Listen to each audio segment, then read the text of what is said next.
Baie welkom, ek vertrou dat dit met die baie goed gaan en dat die waarheid van die Here se woord steeds vir u kosbaar en baie belangrik is. Nou ons gesels vandag oor 'n baie interessante onderwerp, 'n belangrike skrifgedeelte, Markus 16 vers 17 tot 18 en ons gaan hierdie skrifgedeelte bietjie ontleed in die lig van die waarheid van God se woord, in die konteks waar dit geskryf is en dit is baie belangrik. Nou Jesus het met sy disippels gepraat en vir hulle gesê, vir die wat glo het, sal hierdie tekens volg, en dan noem Jesus ook daardie dinge wat sal volg. Nou, in baie van ons kerke vandag word hierdie skrifgedeelte as die norm beskou. Met ander woorde, elke kind van God moet hierdie goed plaasvind in sy lewe as 'n teken dat hulle geglo het. En dit is nie die norm nie.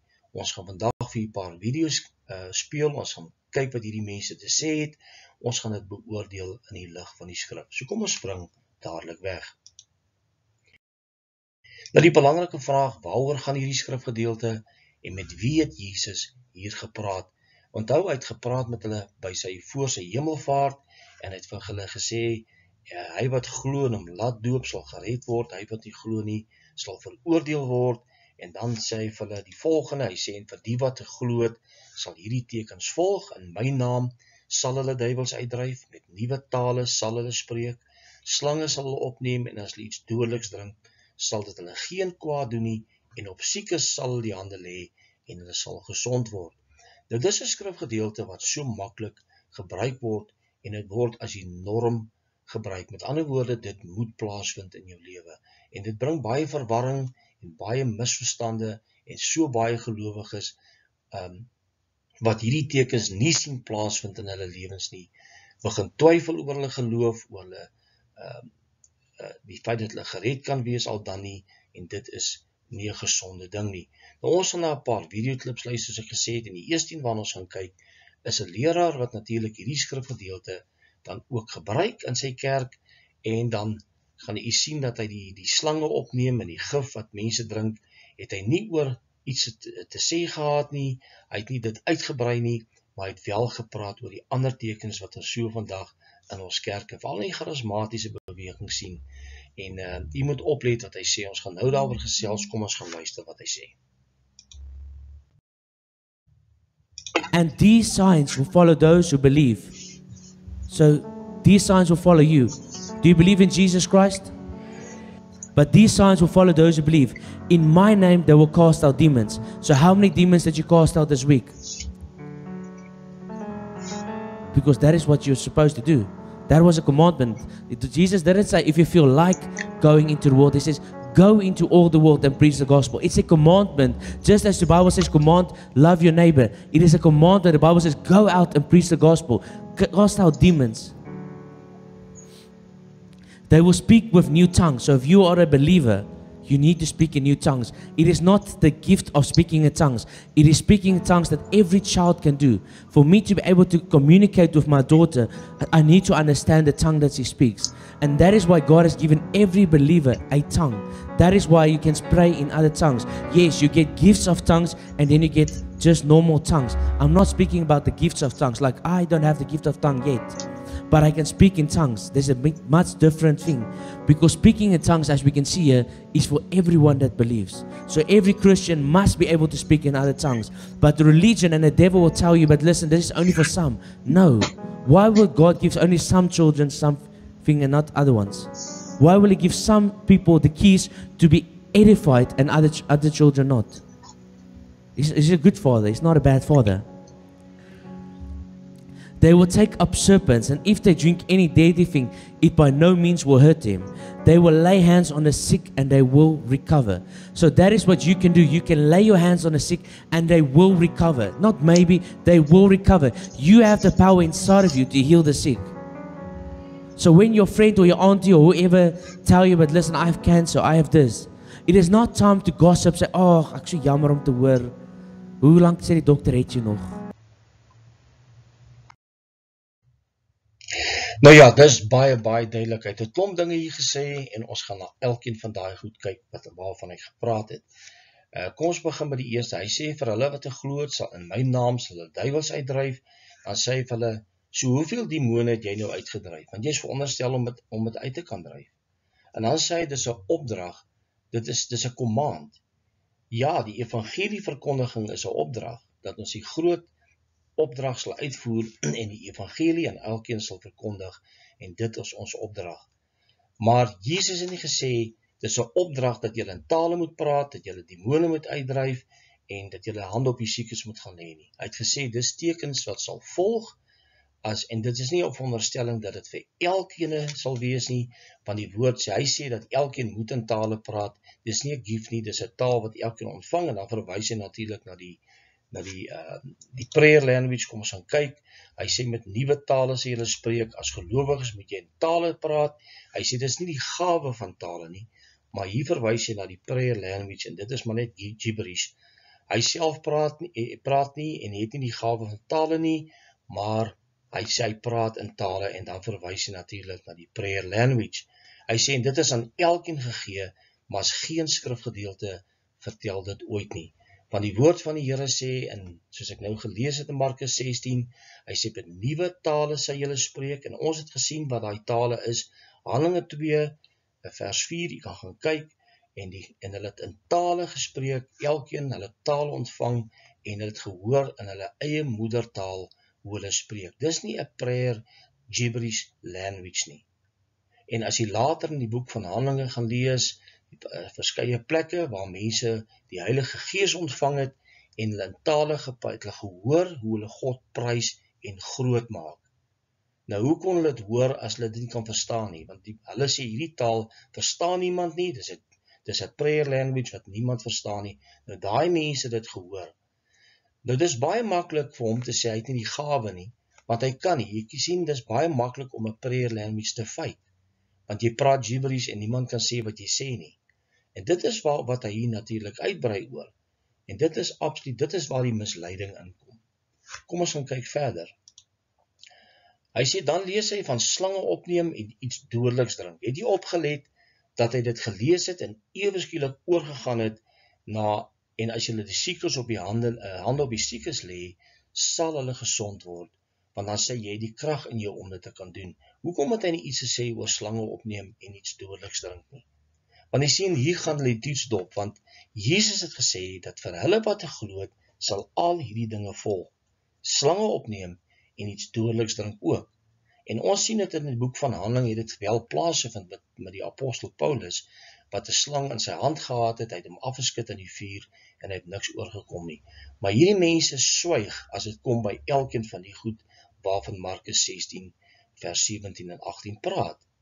En hulle gebruik hierdie skrif as die norm, en dit is nie die geval nie. Dit is nie 'n norm nie, want in die boek van Korintiërs 12 sê die woord van God baie duidelik, dat praat almal in tale, kan almal die hand op siekes lê, kan almal, dit sê duidelik, nie almal kan dit doen nie.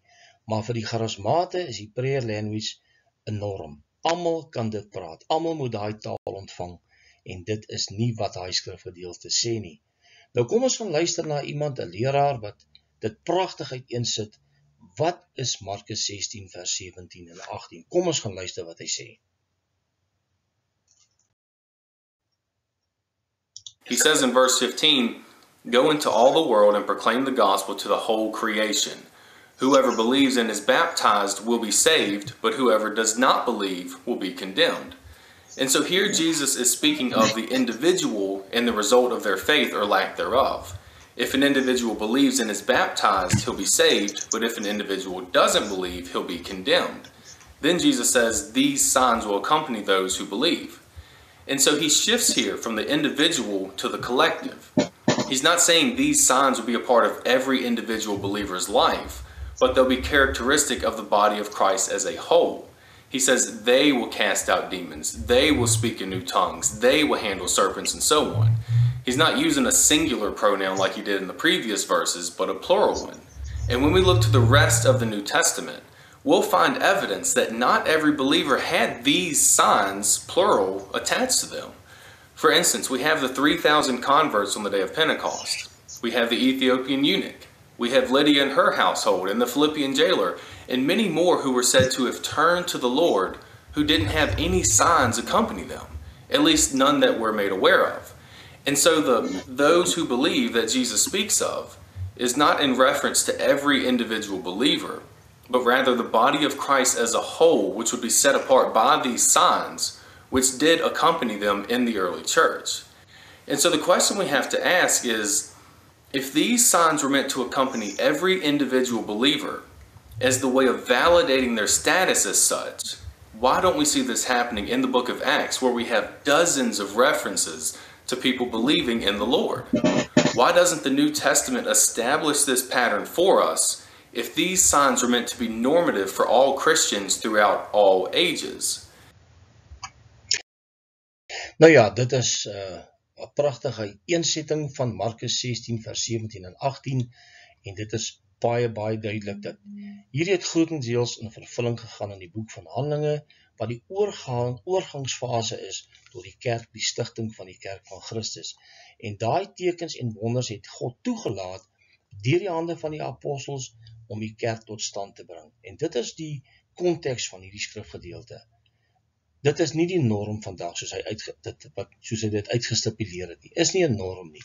Elke kind van die Here gaan nie in tale praat nie. Elke kind van God gaan nie die hand op siekes kan lê nie. Dit is absoluut wat die woord van God leer in 1 Korintiërs 12 en dit is waarby ons moet hou. So dit is baie belangrik. Kom ons gaan voort. Nou hierdie teken sal volg. Nou wat sien en ervaar ons vandag in die kerk hiervan? Wat sien ons wat gebeur en wat vind plaas in ons kerke vandag? Nou, ek gaan vir julle 'n paar video's speel, ek gaan vir julle wys presies die misleiding wat daar agter sit en dit is nie dat elke kind van God, dit is nie betrekking op elkeen nie of elke denominasie nie, maar in ons denominasies, veral in die charismatiese beweging, is hierdie misleiding absoluut duidelik te bespeur en ons gaan bietjie kyk daarna. Kom ons gaan kyk na die eerste een. Nou, ons weet dat Jesus het duiwels uitgedryf uit die besetene van Gadara en dis altyd uit ongelowiges. Ons vind dat demone in die skrif altyd ongelowiges beset het en dan uitgedryf was uit hulle uit, soos wat Jesus gedoen het in Matteus 8 vers 28 tot 33 en dit is baie belangrik. Nou wat ons in die hedendaagse kerke vind, die charismatiese bevrydingsbedieninge, is dat demone uitgedryf word uit gelowiges uit. En dit is absoluut wat ons vandag sien. U kan gerus maar na die YouTube kanaal toe gaan, u kan gaan kyk na valse leraars soos Catherine Creek en so meer, baie van hierdie mense wat bevryding doen op gelowiges, wat demone uit kinders van die Here uitdryf, wat absoluut onskriftuurlik is. Daar is nie 'n skrifgedeelte wat sê dat gelowiges demone het en dat ons uit Christene demone moet uitdryf nie. Nou hier sien ons 'n pastoor, die pastor says completely changed, many demons have been cast out after receiving impartation. Nou ek gaan nie hierdie video vir julle speel nie, maar sy het duidelik gesê dat vandat daar demone uit hierdie mense uitgedryf was, het baie verandering in die kerk plaasgevind. Nou weer eens, gelowiges kan nie 'n demoon hê nie. Hy kan nie deur 'n duiwel beset wees nie. Hy kan wel demon oppressed wees. En dit is as gevolg van verkeerde goed wat in jou lewe toelaat, sonde, ongehoorsaamheid. Dan kan die duiwel op jou hou vas hê, maar hy kan nie in jou kom woon, soos wat baie van hierdie mense leer nie. Kom ons gaan kyk na 'n videoklip waar hierdie man 'n duiwel uitdryf uit 'n gelowige uit. Kom ons gaan kyk. Nou ja, dit is Craig Locke. Hy dryf duiwels uit gelowiges uit en dis onskriftuurlik, of sy is nie 'n gelowige nie, of sy is 'n gelowige. Maar duiwels word nie uit kinders van die Here uitgedryf nie. En dit is die dwaling wat ons vandag vind in die bevrydingsbediening. Nou kom ons kyk na die spreek in vreemde tale, die spreek in ander tale, en so baie misverstande is juis oor hierdie skrifgedeelte. Nou baie van die meeste charismate, Pinkster mense glo dat spreek in tale is 'n prayer language, is 'n gebedstaal en so meer. En wat het Jesus bedoel? Jesus het gesê, met nuwe tale sal julle spreek, en in Handelinge 2 sien ons die vervulling daarvan, dat dit 'n taal is wat iewers in die wêreld gepraat word, wat jy nie self verstaan nie, en om die evangelie aan ander te gaan verkondig, gee God ons hierdie gawe om in daardie taal te kan praat, sodat die ander persoon dit kan verstaan in sy eie taal, in sy eie moedertaal, om die evangelie te kan versprei reg oor die wêreld. En dis is die groot opdrag, the Great Commission, toe hy gesê het, gaan die wêreld in, verkondig die evangelie aan die ganse mensdom. Hoe sal hulle dit gedoen het, as hulle nie eers daai tale kon verstaan het nie? En daarom het die Here tale gegee, nuwe tale waarmee ons sal spreek, wat ons die evangelie gaan verkondig. Nou ons weet vandag is dit nie meer die geval nie, want elkeen het sy woord, die Bybel in sy eie taal, maar het mag wees dat God ons kan gebruik om hierdie taal te gebruik. En ek sal dit vir jou op 'n latere geleentheid, wanneer ons oor tale gaan praat, dit wys dat daar wel so 'n geval was. Maar kom ons gaan kyk nou, hoe sien die charismate die spreek in ander tale, hierdie sogenaamde prayer language, wat net gibberish is. Kom ons gaan kyk na Sid Roth, en dan gaan ons ook kyk na Perry Stone, al twee van hierdie mense wat in die sogenaamde nuwe tale spreek, maar ons sien duidelik dat dit maar bloot gibberish is. Kom ons gaan kyk daarna, en dan gaan ons daaroor gesels. So you start speaking like little baby words and say them as fast as you humanly can when I begin to pray. And when the supernatural will become natural as you take a step, Peter, of faith. Raise your hands to the Holy God and begin to pray in a language you've never been instructed. If you don't move your tongue and speak, no one else will do it.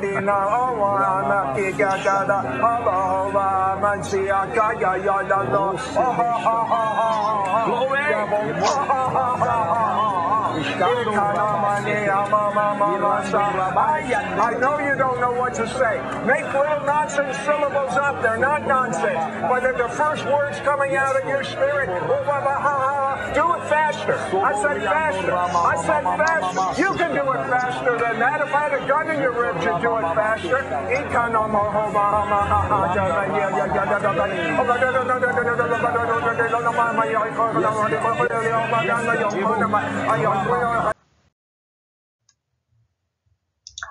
Karamosharadanda rabasha karabamanda diasa. Uratatarata la mohoshakaya. Yes, Lord, have your way, have your way, have your way, have your way.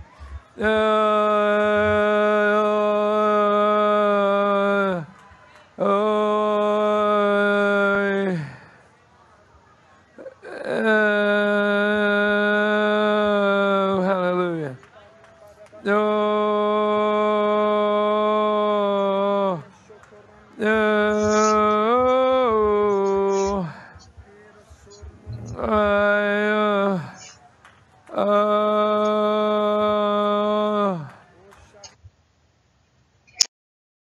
Nou ja, voor ons gesels oor hierdie gedeelte van slange opneem en gif, as hulle gif drink, as hierdie tale spreek nie misleidend is en misleiding is nie, dan weet ek nie wat is misleiding nie. Dit is baie duidelik dat Sid Roth nie verstaan wat die Bybelse tale aanbetref nie, so ook Perry Stone weet glad nie waaroor dit gaan nie. En dit is absoluut skokkend, en die wêreld kyk na hierdie goed en hulle lag vir die kerk. En dit is eintlik baie, baie sleg. En die teologie van hierdie mense is baie verwronge. As dit kom by hierdie gawes, dan weet hulle waaroor dit gaan nie. Nou kom ons gaan kyk na die gedeelte wat die eerste leraar weggelaat het, die opneem van slange, en as jy iets dodeliks drink, wat hy so maklik weggelaat het. Nou dit, jy sal nie hoor, dat hierdie so maklik onderwerp is waaroor gepraat word nie, want as jy hulle vra, mag jy drink nou gif, of neem nou slang op, dan weet hulle dat hierdie toets gedop gaan word. En dit is waar die misleiding inkom. En dit is nie die norm vandag in die kerk, dat elke gawe, dat elke teken wat sou volg, betrekking het op elke kind van die Here nie. En dit is baie, baie skokkend. So kom ons gaan kyk nou na die laaste een, en siekes julle sal die hande op siekes lê, en hulle sal gesond word. Kom ons gesels daaroor. Nou ja, ons weet dat vandag is daar baie mense wat glo dat hulle die gawe van gesondmaking het, en hulle gaan lê hande op siekes, veral met hierdie genesingsdienste en goed. En kan die Here genees? Absoluut. Maar wat is die norm? Die Here sê, as iemand siek is onder julle, roep die ouderlinge in en lê hom die hande op, salf hom met olie, en as hy sonde gedoen het, sal hom vergewe word en hy sal gesond word. Genees die Here alle mense vandag? Nee. Die Here genees volgens sy wil, sy volmaakte wil, en dit is duidelik dat baie mense nie gesond word nie. Maar hierdie mense glo dat hulle die gawe van genesing het, hulle lê hande op almal, en as dit die geval was, hoekom word niemand genees? Hulle gaan nie na die hospitale toe nie, en gaan lê hande op die siekes daar in die hospitale, selfs met die tyd van COVID, niemand het hande op hulle gelê nie, niemand het gesond geword nie, maar hierdie mense glo, dit is die norm, dat elke kind van God, wat glo, dat hierdie tekens wel sal volg, en dit is absoluut baie misleidend. Goed, ek sluit af, valse profete is volop in ons kerke, reg oor die wêreld, en ons moet baie versigtig wees na wie ons luister, wat hierdie mense aan ons opdis, en dit is waarvan Jesus gewaarsku het. Hy het gesê, daar sal valse profete onder julle opstaan, en baie mense mislei. Ons moet die woord van God as norm gebruik, ons moet soos die Bereëns wees in Handelinge 17 vers 11, en gaan seker maak, dat ons weet wat die woord van God leer, wat is die konteks van daai skrifgedeeltes, en dan sal ons nie mislei word nie. Maar dit is wat nie plaasvind in ons kerke nie. Alles word geglo en vir soetkoek opgevreet, en elkeen glo, maar dit kom van die Here af, terwyl dit nie die geval is nie. Mag die Here ons oë oopmaak deur die werk van sy Heilige Gees, dat ons absoluut sal luister na die stem van die Here, en dat ons dan sal weet wat God van ons verwag, en wat God se woord dan ook vir ons leer. Tot 'n volgende keer, wanneer ons weer gesels, mag die Here u seën. Totsiens.